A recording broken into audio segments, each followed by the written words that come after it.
পতিত সরকার প্রধান শেখ হাসিনা তার ভাগ্নি টিউলিপ সিদ্দিক সহ নানা অনিয়ম, অর্থ পাচার ও গণহত্যায় অভিযুক্ত শেখ পরিবারের সদস্যদের দেশে ফেরানোর চেষ্টায় সরকার। তবে কি প্রক্রিয়ায় তাদের বিচারের মুখোমুখি করা হবে সে নিয়েও রয়েছে বড় প্রশ্ন। এ অবস্থায় দুদক বলছে, টিউলিপ সিদ্দিক নিজেকে বাংলাদেশি নাগরিক দাবি না করলেও তাকে দেশে ফিরিয়ে এনেই করা হবে বিচারের মুখোমুখি। এজন্য আন্তর্জাতিক সংস্থার সঙ্গেও আলোচনা শুরু করেছে সংস্থাটি। আমরা তো তার বিরুদ্ধে মামলা করেছি সে বাংলাদেশি নাগরিক হিসেবে, এবং তাকে আমরা যেসব চিঠিপত্র দিয়েছি দুর্নীতি কমিশন সব বাংলাদেশি ঠিকানায় তার ন্যাশনাল আইডিতে দেওয়া হয়েছে। তাকে আমরা এখানে বিদেশি নাগরিক হিসেবে আমরা কনসিডার করে নিই। সো এখন যখন মামলা হয়ে গেল, এখন তো সে বিদেশি নাগরিক, যেহেতু আমাদের জানা হলো সে বাইরে অবস্থান করছে, সেজন্য আমাদের সরকারের পক্ষ থেকে অবশ্যই উদ্যোগ নেওয়া হবে যাতে তাকে ফেরত এনে এখানে বিচার কার্য করা যায়।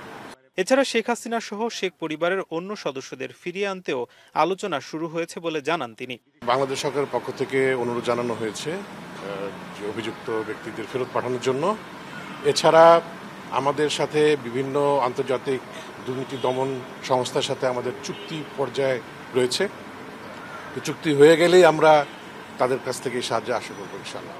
এদিকে এক সংবাদ সম্মেলনে দুদকের মহাপরিচালক জানান, অবৈধ সম্পদ অর্জনের দায়ে রাজশাহী সিটি কর্পোরেশনের সাবেক মেয়র AHM খায়রুজ্জামান ও তার স্ত্রী কন্যার বিরুদ্ধে মামলা করেছে দুদক। ক্ষমতার অপব্যবহারের মাধ্যমে অসাধু উপায়ে 10,35,00,000 টাকারও বেশি মূল্যের জ্ঞাত আয়ের উৎস বহির্ভূত সম্পদ অর্জন পূর্বক বুক দখলে রাখা এবং তার নামেও 12টি ব্যাংক হিসাবের মাধ্যমে 52,23,00,000 টাকারও বেশি অস্বাভাবিক লেনদেন সহ জ্ঞাতসারে হস্তান্তর, স্থানান্তর এবং রূপান্তর করার অপরাধ অনুসন্ধানকালে প্রমাণিত হয়েছে।